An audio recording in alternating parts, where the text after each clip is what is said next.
Hello, and welcome to this week's From the Vault episode from the Magdalen House podcast. We are a 501c3 nonprofit organization based in Dallas, Texas, and affectionately known by many as Maggies. Every first and third Wednesday, we bring you a new release. In our From the Vault episodes, we share past podcast releases from our 3 different podcast series: Recover Ed, Recovered, Interviews with Alcoholics, and Hope for the Family. Our podcast aims to connect, inspire, and educate alcoholics, loved ones, and the community to the Magdalen House and the services we offer. We are glad you're here, and thank you for listening. All right. Hello, podcast listeners. My name is Stephanie Crawford, and I am the host of this here podcast, Hope for the Family. And today we will be interviewing Deborah T. Deborah, do you mind introducing yourself? We'll just jump right into, what led you to be in a position to need a family support group, and just a little bit of your background and what led you here.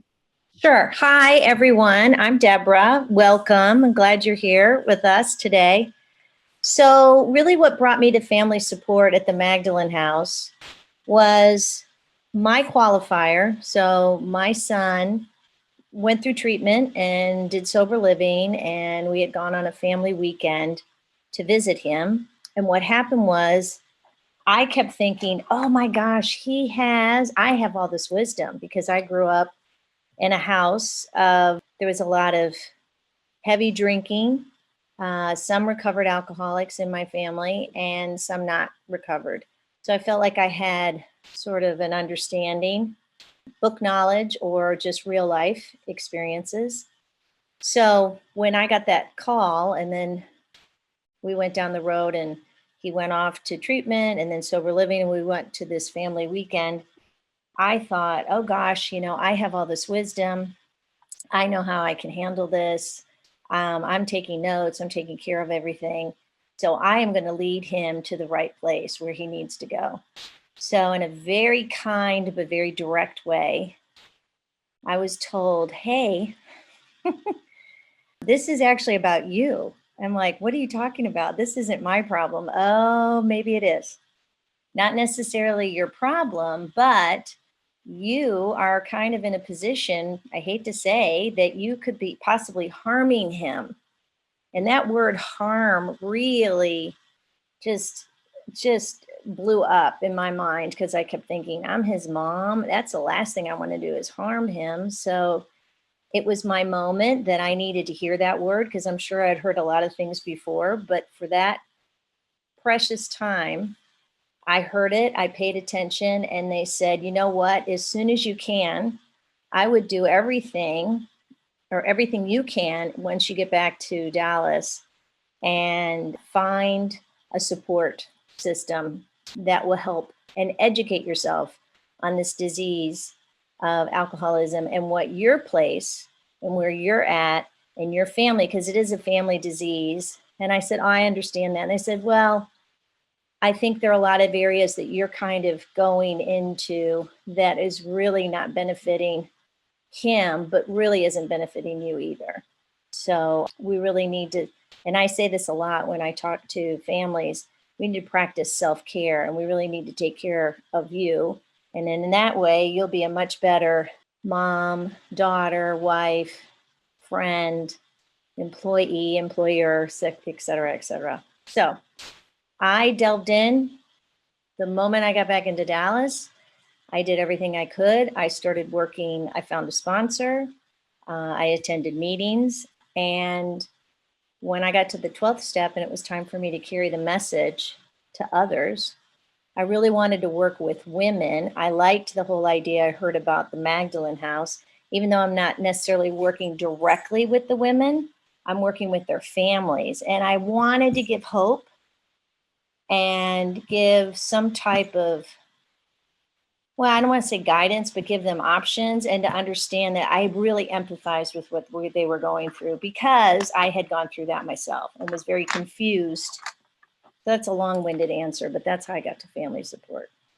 No, that was a great answer. Fantastic. Now, we hear the term, it's a family disease. And I'm just trying to put myself in the family member's situation, being like, but they're the ones that are drinking and using. How is this a family disease? Can you elaborate on that and just explain what that means? Sure. So when a loved one comes out, when I say loved one, it's going to be the alcoholic, okay, the one that's in recovery. So I just want to clarify that.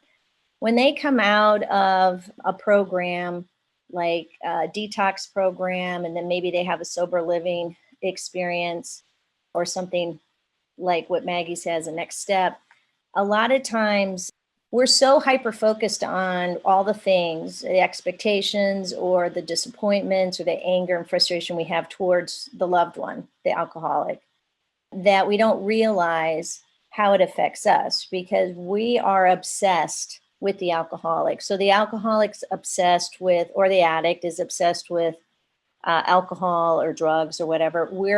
Meaning I am obsessed with them. So I am constantly thinking about them.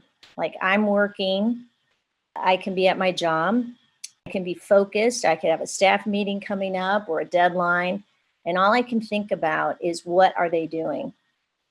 Now that we're in the presence of social media, I can sometimes go on, which is that's when I'm having like a relapse moment, getting on and looking on their Facebook or their Instagram, really not a good idea, because whatever they're doing, and I don't know what is going on, I could misread something, but it totally puts me in a different direction and gets me really out of my head. I'm almost, in a catastrophic situation. And it's amazing how fast you can go from having a great day and focused at work, or having a good conversation or a cup of coffee with a friend, and you get like something different, but I get a text, or I'll get a note, or someone will say something to me and it completely derails me.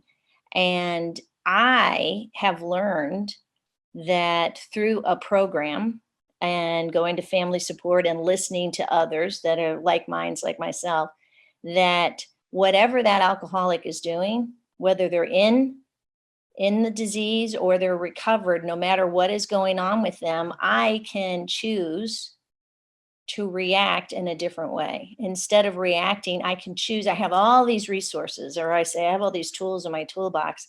I can choose to pause, maybe get busy in something else. Sometimes it's helping someone else, but I can deflect from whatever is going on. Whereas before all of this, I could not do that. I could not get out of my head. And for me personally, it wasn't just what was going on in my spirit and mind, but it started to affect me physically, like digestive issues, migraine headaches. Now, I'm not saying that all of it was because of that, because I am genetically, I'm kind of predisposed to have issues like this. However, because it's in my family history, but it certainly did not help with my obsession with my loved one. And I could not let go of it. And so the only way, and to me, I don't want to say it's a live or die situation, but it was really, I had to come up, I was desperate enough to come up with a reason. And it was a willingness to get better. And the only way to get better for me was working a program. I did the same 12 steps as a recovered alcoholic has done. The only difference between my steps and the alcoholic steps is the 12th step, which is carrying the message on the alcoholic side. It's for alcoholics, other alcoholics. For us, it's to others. So that's the only difference. And I am a huge proponent of whatever I can do to carry that message, because of that isolating, desperate, frustrating, angry, not a fun person during that time period. I don't want anybody to have to go through that. Or maybe just for a smidgen, and then I can help them, because there's so many ways to get better. And the way to get better is through working these steps, going to family support. We've really built a great program through the Magdalen House. They're a core group of us, and we've done a really good job. And let me say this, it's good for others, but it's really pivotal for us too, because it keeps us in that carrying the message. And a lot of times I'll get a phone call from someone and they could be in a really bad situation, and it's amazing. And so my higher power, I say, is God. It's amazing how God will put me at the place that I need to, I answer the phone and I can be having a moment thinking about something or obsessing or trying to micromanage, whatever it may be. Mhm. So it really isn't designed for living. Yeah, for sure. And I've heard that about the 12 step, and I've always found that very interesting and really awesome. So, do you mind if I ask if your son is sober or in active addiction right now? Okay, so he is an addict. So Mhm. he is not an addict, active addiction. However, I do believe, and it's not like we talk about a lot, that he does drink occasionally. Okay. So whatever, and I'm not, here's the other thing too, for the people that are listening to this podcast. I am not the one to decide what is in the best interest of him. I decide what's in the best interest of me. And I always talk about, I stay on my side of the street and he stays on his, and I'm a good cheerleader and I can wave and I can give encouraging, like, I have faith in you and you've got this, all these wonderful like little slogans or bumper sticker slogans. But it is not my purpose anymore, even though I'm his mom, but he is an adult, to tell him how I think he should live his life and what I think is the best way. Partly because my body is not affected. I don't have this allergy phenomena of allergy craving that he does for whatever he might be doing. And it's not my place. And that took me a while to understand that. It really did. Because when I heard that for the first time, I'm like, y'all are nuts. That just doesn't make any sense to me at all. Of course, it's got to be this way or that way. Now, I do believe that in order to feel better and to be healthy and happy and joyful and, move along in life, there has to be a way, a pattern, or a focus. And my way is to practice this program. My hope is that the people on the other side of the street pay attention to that too, because I've seen a lot of really awesome success stories about it, but it isn't my place. So that was a long-winded answer to your question. No, I think it's But it is great. complicated. It's complicated. And we get along. I mean, I just saw him recently. He's moved to Colorado, and I just saw him recently. We had a great time, and we don't talk. I don't look at him and like check his eyes and like his pulse and, oh, you have dark circles. I mean, I'm like, you staying up late because he has a new job, but we don't walk that walk anymore. And it is so peaceful because of that. It was very tense back then. Even when he had, in my mind, the 2.5 years of sobriety where he wasn't doing anything. Mm. I would sort of want in my early years of going, getting recovered. I like to say I'm in recovery, but other people have different opinions about that. I say when I was in my early years or early months, I would sort of, hey, so how's it going? Have you talked to your sponsor? I mean, I would ask all these kinds of questions, which really, it's not my business. So I don't ask those. No, I think that's really cool what you said about, like, it's not my responsibility to decide what's best for him. And I imagine that was a really hard place to come to, because I'm a mom. Mm-hmm. And I can imagine how difficult that would be for me to be like, oh, that's not my business, Well, you were saying something about like the family program was saying that you were harming him. Mm-hmm. And can you explain what you were doing that was harming him, in case other people are doing it and they're listening? Well, I'm so glad you brought that up. So let's say in the early stages, this was a number of years back, and he sort of took a little break from school. I'd say, he was taking a break, school was taking a break from him, there's a lot going on. And so I was really, and I come from a higher ed. I mean, that's what I've done most of my life, working for a large university here in Dallas. And so I kept thinking, oh God, he's got to get back in school. He's got to get back in school.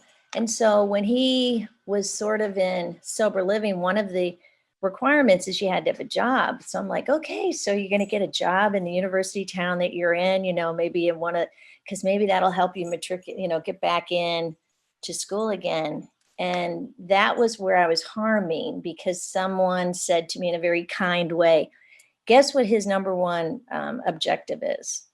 What? Staying sober or clean.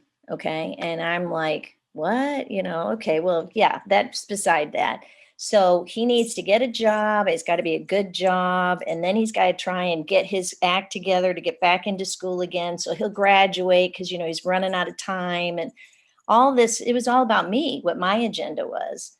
So in a very sweet way. And all I was doing, shame is a huge issue, and one that addicts and alcoholics are always, they already have enough shame. We don't need to, especially as a mom, I don't need to add to it. So I didn't realize that all of my really innovative, creative ways of suggesting things was somewhat shaming him, because his focus, which he was following his community and the individuals, his sponsor and, the people that he had gone through his program with and all that, their focus was to really stay sober and to work whatever they needed to work in order to make that happen, and not to expect all of these things. In time they would come. Like, I wanted my apology. Where is my apology? I've done all this stuff for you. I was going to say a swear word, but I didn't. I've done all this. I've stopped my life for you. So, and done everything I can possibly do, and then some, and helped you and gotten you out of trouble or into trouble, whatever. And where is my apology? And I learned too that the amend, that conversation is really meant not for, it was for him, not necessarily for me. And I didn't understand that, because I kept thinking, well, it's all about me again. The focus is back on me.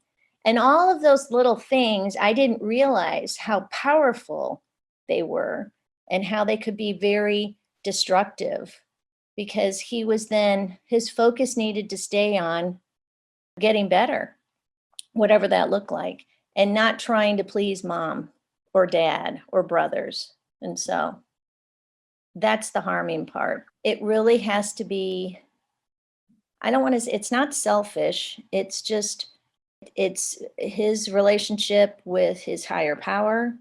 It's his relationship with his sponsor and his community, whatever his responsibilities are for wherever he was living at the time. And he did a really good job. A really good job with all of that. And part of it is because he was hyper focused on what he needed to do. And I paused and went another direction. But I couldn't have done that on my own. Let me just say that out loud. I needed a community to help me, or an individual, or a lot of individuals that kept saying things like, what's your motive in this? Have you checked your ego lately? And I was like, well, that isn't very nice. It's like, well, it's true. Is this about him or you? It's about me in a different direction, but that is harming. And I'll say that to people in the very beginning when we meet. And I think it's a little too much because they don't understand it. But down the road, once you've been in a family support meeting and you've listened to other participants or listened to those of us that have been in the room for a little bit longer, I think you begin to understand what that might look like. And, not setting boundaries, promising it or threatening you're going to do something and then you don't. That's a big problem. Putting that pillow down every time they're going to fall and not let them fall. That sounds horrible, but sometimes that needs to happen. And I don't know what that looks like for each individual person. I know how it might be for me, but God made me in a different way. It's, even though he's my son, it doesn't necessarily mean he's exactly the same as me. So just getting out of the way, I think that's the biggest. Yeah. So would you have described yourself as controlling during that? With the big C. Have you always had controlling tendencies? A big C again. Yes. Oh, I love to be on my soapbox. I mean, and talk, and give people advice. I mean, that is an Al-Anonic characteristic. So yeah, letting people do whatever they need to do. I'm not the one to get in God's way. Whatever the plan, whatever that trajectory is, it's not my place to be God. I like to say a lot of times I need to practice self-will. I mean, thy will, not self-will. So what's my motive in this? There, those little bumper stickers again, slogans. Yeah, very controlling. I come from a controlling family, so. Since that is a character defect, do you mind talking about like your experience with character defects and what that looks like for you, seeing those maybe for the first time?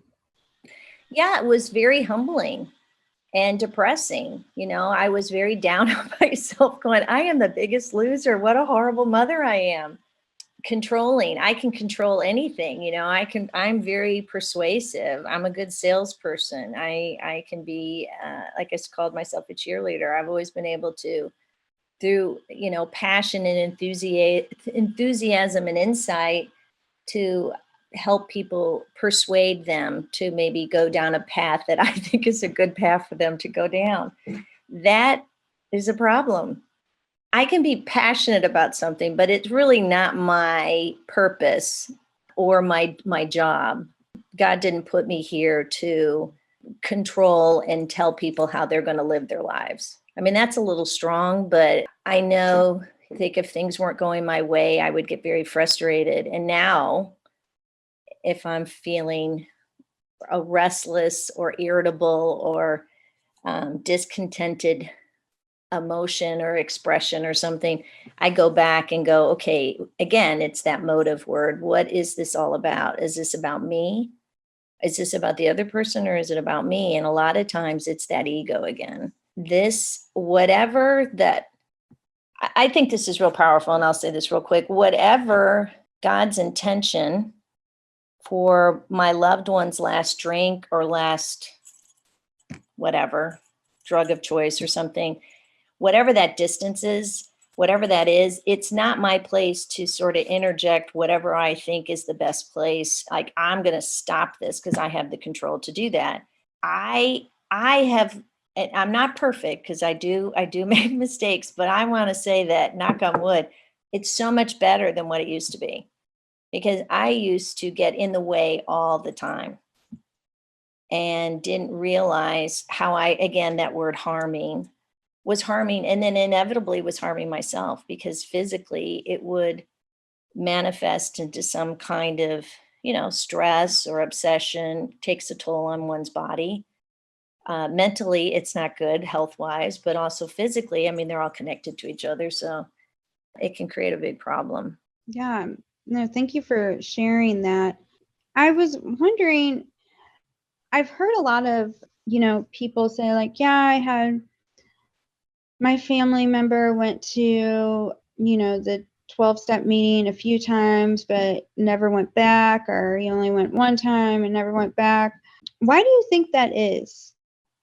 That happens? I'm sorry. I think it's because they're still in the denial stage of it's all about their loved one. It's their problem. If anything, if they do go to a meeting or something like that, it's all about, well, give me whatever tools I need. I'm going to read about this so I can fix them. So their purpose is always fixated on the alcoholic or addict. What I try to do, because it was really helpful when it happened for me, when I had my, God moment, is when I heard words that finally registered, and I realized this is about me, and I need to focus, and I want to feel better. I want to have feelings of, I want to have joy again and laugh, and not a nervous laugh, but pure joy and laughter. I want to feel at peace. And that just doesn't happen overnight. It takes a while to understand it. And also relinquishing and being raw with complete strangers in some ways. of saying, I do not know what to do. I need you to show me the way, and to be willing to be that raw, have that experience with someone, and having faith. I mean, faith, I don't know. I'm not here to tell people what their religious situation is. Whatever your higher power or something that you can relinquish, that it's just a immediacy, wanting things to happen on your time and not on God's time or your higher power's time, is to just learn whatever that is for you. And for me, it was working this program and having a community tell me not what I want to hear, but what I need to hear. It's not calling my best friend who doesn't understand this disease at all, or my brother or someone in my close community, and talking to them. And a lot of times they're going to tell me what I want to hear, but not what I need to hear. And so that's why I rely on my community from family support and my sponsor, because they're going to tell me what I need to hear. And sometimes what you need to hear isn't what you want to hear. It's not great. Sure. It's like, well, you just need to stop what you're doing. Well, my intentions are really good and genuine. Well, I don't care. You're really barking up the wrong tree. You need to just divert and go focus on something else and go help someone. I don't care if it's opening the door to the CVS drugstore to just let someone in, and because you can't go do whatever it is that is to help others. You can't get to a family support meeting, or if you do Meals on Wheels or whatever it is that you do that is philanthropic and you're helping others that are, so you can be of service. It's just getting out of your head. I love that suggestion of the CVS. I might use it with my sponsees. I'm telling you, I say it a lot and they giggle, and I'm like, I don't care if you just stand there for like 10 minutes and you just like, after you, oh, thank you, after you, all you're doing. And it's not to hear, oh, you're such a nice lady. It's because you're doing something for someone else. You're getting out of your head. And I promise you, whatever you were obsessing about, or having high expectation, or you're frustrated, or you're so angry, it really changes, because all of a sudden you get in your car or your bike or you walked there, whatever, and you're like, oh my gosh, I feel so much better because I got out of my head, because I was helping someone else. Yeah, no, that's wonderful. I love that suggestion. Now, I know, like, on our side, on the alcoholic and addict side, there's healthy meetings and unhealthy meetings. I'm very lucky in the sense that ever since I got sober, I've been exposed to healthy meetings this time. So, but is it the same way on your side? Is there like healthy meetings and unhealthy meetings? And how, if there is, what does someone need to look for in a healthy meeting? Okay, so give me a little bit more clarification on your side, what you mean, because I don't want to go down the wrong path. So what do you mean by healthy, unhealthy? Because I know, so, like, mine. For our side, it's like talking the solution. Okay. Right. And sharing your experience, strength, and hope, and, sharing from the big book, not, complaining about my day. Okay. Or talk about how badly I want to drink and, that sort of thing. I mean, I don't want to say you can never say how bad you want to drink because, it's but reality, yeah. So, but it's like, it's talking solution. It's just talking problems. Okay, so a healthy meeting for an alcoholic, a person that loves and obsesses over a alcoholic addict, a healthy meeting would be talking about a solution. We can talk a little bit. I mean, we all have very similar stories. It's just names and faces and whatever are different, but you tell me something, I'm like, yep, been there, done that, etc. So, and sometimes people have to release those toxins. They need to be able to share, and so that someone will listen. And that's good, and that's okay, and that's still part of a healthy concept in a healthy meeting. However, we offer a solution and options and how to come up with this design for living, so to speak. what does that look like? Well, we talk about in the format of family support meeting, we talk about, it's a confidential meeting. We're not going to talk or share anything afterwards. So it's a safe place. We talk about what the disease of alcoholism looks like from the perspective of the alcoholic, from what we understand. Because like I said, my body doesn't react like an alcoholic, but I have all the other stuff, the mind and the spirit of an alcoholic. Okay. So we talk about that. Then we talk about what it looks like from the perspective of the Al-Anonic personality, which would be me. Sometimes you can have loved ones sitting, when I mean loved ones, meaning people like me sitting that love an alcoholic, sitting in a meeting, and they can hear what the disease is. And when we say, you're not going to obsess, you're not going to check Facebook, you're not going to, criticize or judge or try and tell them how they're going to live their lives. And the person says, oh yeah, I can definitely do that. Sure. I don't have a problem with that at all.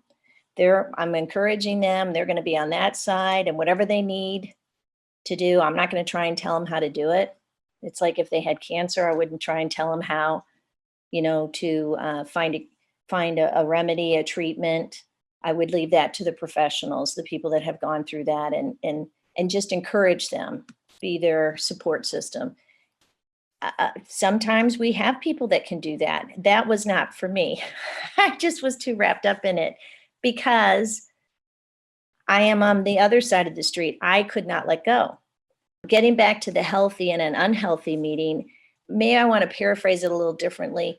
People sometimes, depending upon where their journey is in the recovery, they still need to be able to go and be heard for a period of time. So maybe they need to go to, sometimes if they really are so hyper-focused on wanting us to understand that their story is so much different than ours, then we'll suggest, hey, why don't you, because when we're in a family support meeting, we put our phone numbers in the chat box on the Zoom call, or in person, we give them a little flyer with all of our names and suggest, hey, call me.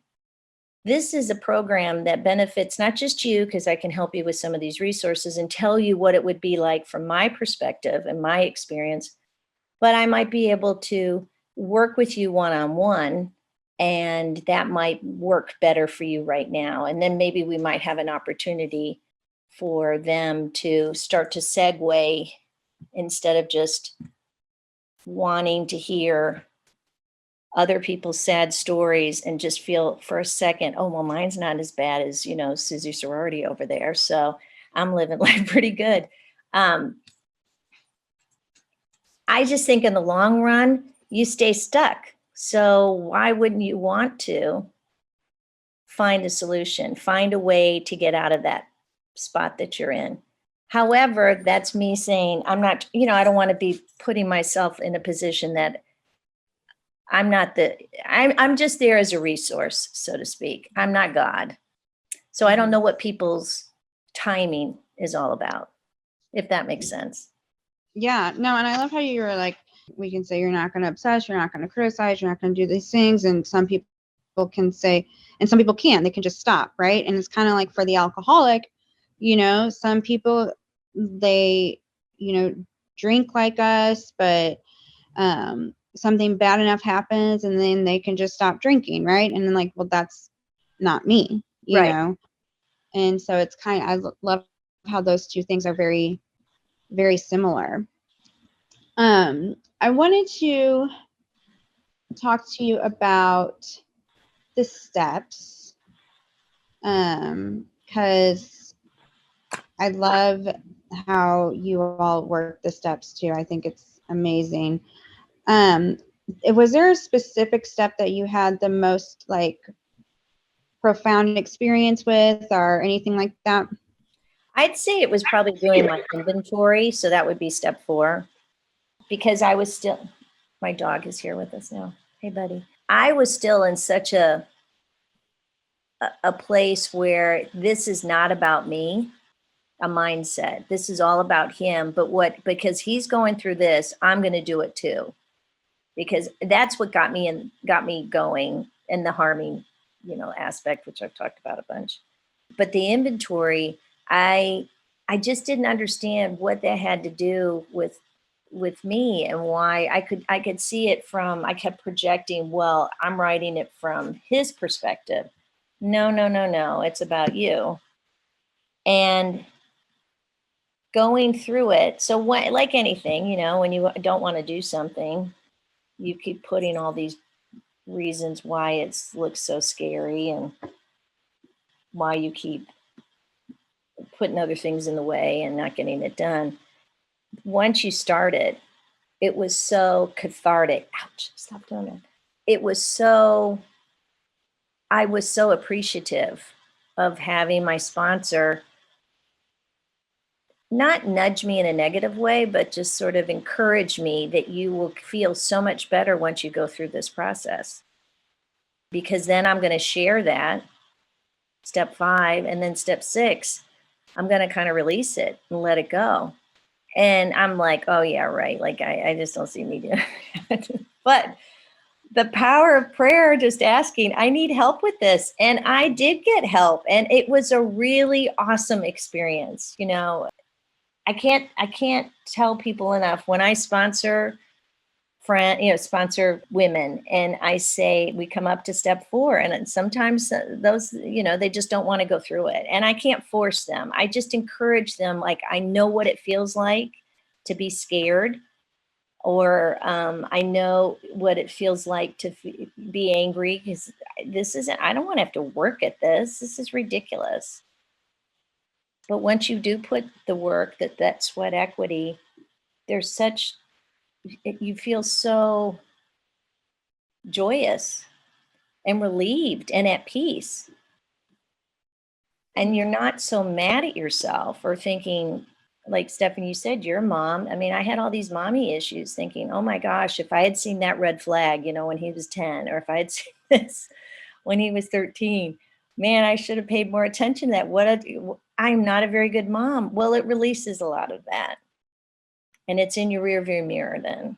And so you can focus on what the future looks like now, and it's going to be brighter. And then you're going to just go through 7, 8, 9, 10, 11, and 12, and then where you're going to live for the rest of your life. And that's what it's going to look like. And I'm very appreciative, believe it or not, that my son went through what he went through, and that I went through it with him, because I wouldn't be the person. And I get kind of teary-eyed when I think about it. I wouldn't be where I am today if I hadn't gone through that. So I'm kind of thankful. And I remember hearing someone say that, and I'm like, they are crazy.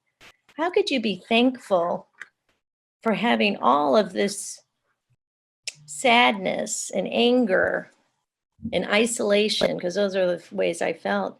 But then to discover that I'm here maybe to help others so that they don't have to, you know, that they can come up with options to feel better and not be so mad and frustrated with themselves. I'm really happy that I'm able to do that for other people. So it feels good. And that's nice. Yes. You know, I've talked about this with somebody before, but I think it's still like really important to say. I listen to a lot of like spiritual podcasts, and you know, some of them are in like self-improvement podcasts and stuff. And, you know, a big topic of discussion will always be like, find your purpose, find your purpose, find your purpose. And like, I'm always like, wow, like I don't have to worry about finding my purpose, because like I have purpose in my life today. And I imagine that's probably how you feel as well. Oh, most certainly. I mean, I was always very frustrated, you know, like, oh, I wasn't the best at, you know, gymnastics in the 5th grade and AA swimming. I can swim, I'm good, but I wasn't like, you know, on the team and all that. I could do a lot of really different things pretty well, but nothing stellar. And I'm not saying I'm a stellar Al-Anon-ic, but I definitely have purpose in helping others. And I want to. I'm driven to help them, because inevitably it helps me too. So it's full circle for both sides of the street. Yeah, no, I think that is beautiful for sure. I was going to ask you something about, oh yes. Do you work the steps out of the big book? Yes. Oh, you got a big book. I got a big book. I think it's a wonderful read. When I first got it, I read it, and the first 164 pages, and there's stories at the back, and those are good too. I've read some of them, but I read it and I'm like, oh, this is so him, it's all about him. And then I read it again and how it works to the wives. And I thought, oh my goodness, this is me. So I just substituted the word alcoholic and put Deb or obsessor or control freak or cray lady, that was me. So I've heard that before. And I actually had that same experience the first time I ever read about the actor on pages 60 to 63. Uh-huh. And I remember thinking, like, my sponsor's crazy. Like, this isn't me at all, like the first time, and then because I'm so delusional. And now I can absolutely see myself in it all the time. So I hear that happens a lot for sure. Yeah, it's a great read. Again, when I first got it, I wanted to sort of send copies to everybody, but then that was me on that soapbox that I used to really like standing on, especially like during my high school years in college, beginning of college, and then telling everybody how I think, giving advice. Helpful, but they didn't really ask for it. So no, I haven't sent copies to anybody unless someone asks me. I can tell them where to find it. So yeah, I know. I think that happens on our side too. It's like, we finally experience this freedom and all these promises and, peace of mind and everything else. And it's like, everybody needs to know this. Mhm. Everybody needs to do this. And, I'm grateful that like I have to do it for my life. I was on a podcast and as a guest, and someone was like, if only the whole world thought like you. And it's like, well, it's nothing original. It's all from the big book. Mhm. And I didn't volunteer to live this way. I have to live this way. And I had to live this way if I didn't want to die, And so I'm grateful that I was forced into that position to have to live this way of life. And I'm sure, do you feel the same way? Do you have some experience with that as well? Oh, I do. And I'll share this story real quickly. So my son was in a treatment place, and I was going for a family weekend. Okay. My husband and I, his dad, we went for this family weekend and we had a great time. Oh, and I learned so much and got the book and started working the steps and really enjoyed the family support program they had at this facility, so much so that I really wanted to wrap it up in a bow and bring it to the Magdalen House because I thought it was so transforming and innovative and all these things. And so I go back for the second weekend whenever, they were like, you only have to come once. I'm like, well, I really want to come again. And he was like leaving the facility and I'm coming back. So we're doing a team building event or something. And here I'm telling the story. I haven't really told all the different layers to it, but I'm doing, and we're doing not rock climbing, but going up this big wall, and we have hard hats on, and we're supposed to jump off of this like 3-story tiny pivotal. Tiny, well, it wasn't tiny, but it's a tiny space where you're standing, and I'm helping someone else, and I'm always trying to help someone else because the woman was very afraid and she was really trying to not have a lot of fear, and I was trying to help her. Well, we both jumped to this trapeze device, like we're doing like in the circus or something. Well, I overextend my arm and I shatter and break, dislocate my shoulder.